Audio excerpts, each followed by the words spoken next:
Hi everyone, vector multiplication అనేటువంటి కాన్సెప్ట్ని మనం ఈ వీడియోలో చూద్దాం. అంటే టూ వెక్టార్స్ని మల్టిప్లై చేసేటప్పుడు వచ్చేటువంటి రిజల్ట్ గురించి మనం చూస్తాం. ఇక్కడ వెక్టార్ మల్టిప్లికేషన్ అనేది టూ టైప్స్గా తీసుకుంటాం. ప్రొడక్ట్ ఆఫ్ వెక్టార్స్ అనేది ఒకటి స్కేలార్ ప్రొడక్ట్ అంటాం, సెకండ్ వన్ వచ్చేసరికి వెక్టార్ ప్రొడక్ట్ అంటాం. అంటే మనకు ఉన్నటువంటి ఫిజికల్ క్వాంటిటీస్ని మనం బేసిక్గా టూ టైప్స్ చెప్తాం. ఒకటి వెక్టార్ అని, సెకండ్ వన్ స్కేలార్. అంటే scalar means a physical quantity which has only magnitude. So vector వచ్చేసరికి which has both magnitude and direction. So రెండు ఉంటే దాన్ని వెక్టార్ అంటాం, ఒకటే ఉంటే స్కేలార్ అంటాం. సో దాన్ని బేస్ చేసుకుని ఇక్కడ మనం మల్టిప్లికేషన్ అనేది టూ టైప్స్గా చెప్తాం. ఒకటి scalar product and second one is vector product. So scalar product అంటే ఏంటంటే టూ వెక్టార్స్ని మనం మల్టిప్లై చేస్తే వచ్చేటువంటి ఆన్సర్ స్కేలార్ క్వాంటిటీ అయితే దాన్ని స్కేలార్ ప్రోడక్ట్ అంటాం. దాన్ని డాట్ ప్రోడక్ట్ అనే పేరుతో కూడా పిలుస్తాం.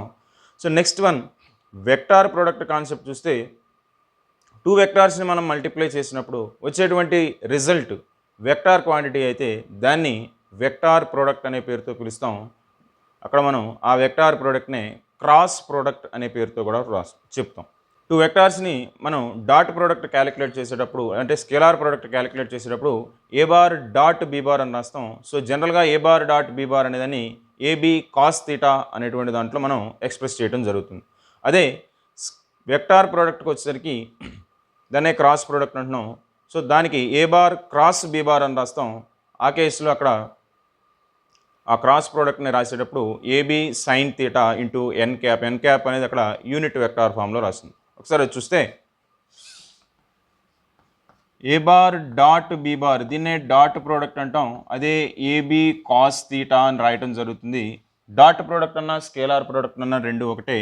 Next one A bar cross be bar is equal to AB sine theta into N cap అనేటువంటి టర్మ్ కూడా ఒకటి రాసుకోవాల్సి వస్తుంది. ఎందుకంటే మనకి వెక్టార్ ప్రోడక్ట్ అనేది తీసుకునేటప్పుడు మల్టిప్లై చేస్తే వచ్చేటువంటి రిజల్ట్ వెక్టార్ ప్రోడక్ట్ వెక్టార్ రావాలి కాబట్టి సో ఆ వెక్టార్ రిప్రజెంట్ చేసుకోవడం ఎన్ క్యాప్ అనేటువంటి యూనిట్ వెక్టార్ని కూడా అక్కడ మెన్షన్ చేయడం జరుగుతుంది. ఇది మల్టిప్లికేషన్కి సంబంధించి ఉండేటువంటి టూ టైప్స్లో బేసిక్ ఇన్ఫర్మేషన్.